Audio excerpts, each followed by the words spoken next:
So finally, I made it back home to Baltimore after spending weeks away traveling for both work and vacation.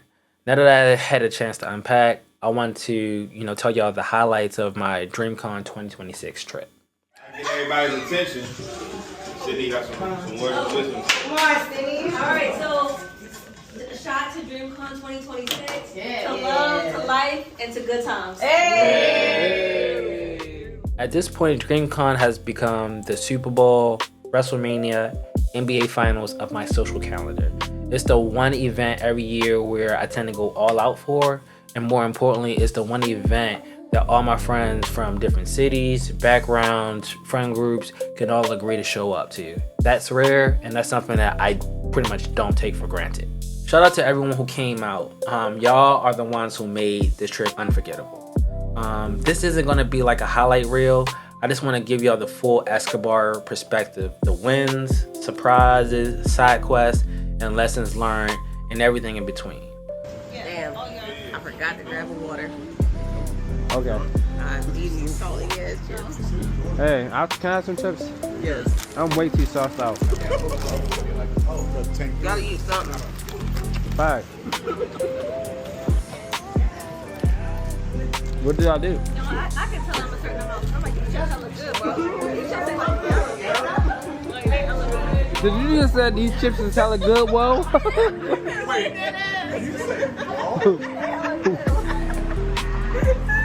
Sheesh. W trip. The first night was lit and the last night is gonna be lit. That's what the streets needed. So before we get started with the story, I do want to go back to DreamCon 2025 where the journey kind of truly begins for me. So last year on Sunday, I ended up going to this trap sushi party for one simple reason, and that was to keep a promise that I made. Earlier that weekend, I met a young lady at the airport who was going to DreamCon for the first time, and she wound up having a very, very rough experience. She missed her flight, etc., etc. So I told her that I would buy her a drink. So over the weekend, we kept on missing each other, but we finally linked up at the trap sushi party where I was able to keep my word. But the interesting part of the story isn't really about buying a drink, but it really is just the party itself. So the party itself, it wasn't bad. It just wasn't my vibe, right? And I walked away asking myself the question, right, that just stuck with me for the whole entire year. And that question was why do people love these parties so much? I always just been an old soul. Give me a house party, a game night, somewhere where people are able to talk, and I'm happy. You feel me? I'm happy, I'm chilling. But club style parties just never really appealed to me. It's never been my thing. So a friend of mine named Darius, he gave me his theory. He said, for a party to be lit, you need dancers. If there aren't going to be any dancers at the party, it ain't going to be lit. And I just laughed when he said it, but it also kind of made me kind of curious about, what he said. So what I decided to do was, for 2026, I decided to test the theory, right? So I told everybody that in DreamCon 2026, I'm going to attend as many after parties as I could to see, what was I missing? Why do everybody love them so much? What surprised me wasn't my decision, right? It was everybody's reaction to my decision. So pretty much weeks leading up to DreamCon, my phone started blowing up, messages and calls from everybody asking what parties are we going to, when is the tickets drop, the tickets are live, let's buy them. This is so goddamn strange to me because I never seen so much organization from my friend group before. Somehow everybody, was moving with military precision when it came to securing these tickets and going to these parties. I'm not gonna lie. As DreamCon got closer and closer, I started to feel like I wanted to back out of the side quest. But I already made the commitment and so many people were so excited about it that I told myself this. If I don't like any of the parties, I can just leave. Just simple. I don't have to, commit to stay for the whole entire night. By the end of the DreamCon experience, I pretty much attended every party. I attended parties on Thursday, Friday, Saturday, and Sunday. And that's the most partying I ever did in my life. Consecutive days back to back to back. Thursday, we went to the Plus Ultra Pre-Con party. That was a rooftop party. That was super lit. Friday, I went to an invite-only birthday party for one of the homies. Shout out to the homie. And that was really, really lit. Saturday, I actually went to the official DreamCon party. I attended that for a little bit. And then Sunday, we went back to the Plus Ultra post-con party, which was extremely lit as well, right? Somebody got team. Somebody got a team. We didn't know. Okay, but shit. I'm so glad you're worse. Remember that shit you was talking earlier? Right? Don't believe they ain't gonna buy it. Chill, bro. You got that. So I finally did get an answer to my question, right? So Darius was right in the sense of dancers make the party lit. He's absolutely right in that sense.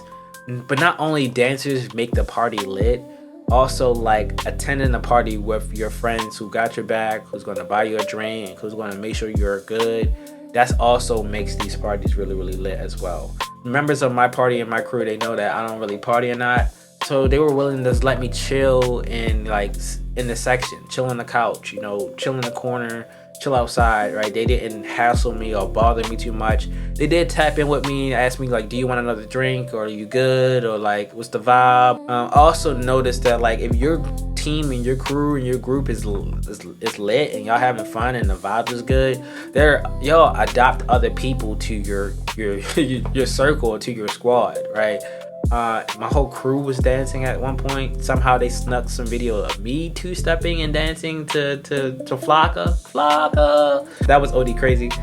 While I was making my rounds around the party, my friend was dancing on the table. And it was so funny because I was up in the rafters and somebody like, yo, that dude is dancing on the table. I'm like, oh, sorry, that's actually my friend. You feel me? And that's your friend? He's like, yeah, that's my friend dancing on the table. He get inspired. Shout out to bro, right? All the Plus Ultra parties, I enjoyed that, and they was probably some of the best parties that took place there in DreamCon. Who would have knew? I found that information out after the fact. I also gave myself another challenge this year at DreamCon, and that was to cosplay every single day. Every day of the con, I found myself cosplaying as a different character, and I'm not a cosplayer, and I don't identify as a cosplayer. It is something that I did, and I tend to do it to surprise my friends. I can oftentimes seem and be kind of rigid. I always just wear, joggers and like athletic shirts, and I be chilling. So for me to wear, a kimono or, have like a anime wig on or do-rag or blade, it's like, yo, what's up with Twan? Like, this is not a look we are accustomed to seeing from you. So it surprised them. It brings them a lot of joy and happiness. And, I like to keep them on their toes. So pretty much after we got to the hotel on Thursday, I changed into my Naruto cosplay. And I wore that same cosplay to the pre-con party. Friday, I was Giyu from Demon Slayer. My back hurt.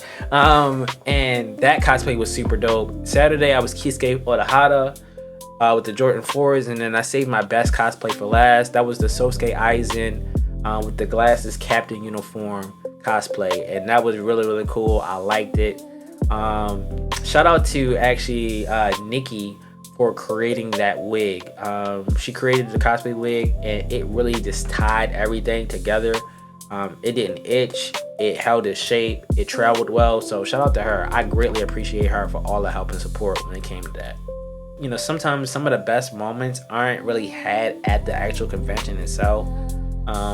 Sometimes they're made in like the quiet moments between the excitement bits. And honestly, that's kind of what DreamCon has become to me.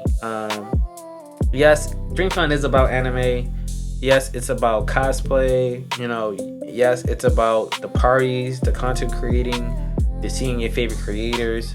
But more than anything, it has become an annual reunion. It's the one place where people from all over the country can connect, make new memories, celebrate each other's growth, leave with stories that they'll be telling for years. And this year, I think I made some of my favorite memories.